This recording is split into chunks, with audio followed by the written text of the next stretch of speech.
ધારાસભ્ય પ્રદ્યુમનસિંહ જાડેજાની આગેવાનીમાં ભવ્ય તિરંગા યાત્રા. અબડાસા તાલુકાના મુખ્ય મથક નલિયા ખાતે દેશભક્તિના માહોલ વચ્ચે ભવ્ય તિરંગા યાત્રાનું આયોજન કરવામાં આવ્યું હતું.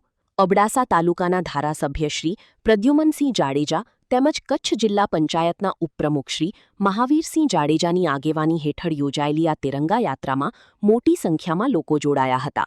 તિરંગા યાત્રાનો પ્રારંભ તાલુકા પંચાયત કચેરી ખાતેથી થયો હતો અને ત્યારબાદ નલિયા બજાર. રિપોર્ટર રમેશભાઈ ભાનુશાલી, નલિયા, અબડાસા, કચ્છ. માં motor driving, safe and sure driving. Driving એ શોખ સાથે આપની મોટી જવાબદારી પણ છે. અમારા ઇન્સ્ટ્રક્ટર દ્વારા સચોટ અને સરળ માર્ગદર્શન. આપની રોજની તાલીમની માહિતી મેળવીને શું અધુરાશ છે એના ઉપર પૂરું ફોકસ કરાય છે.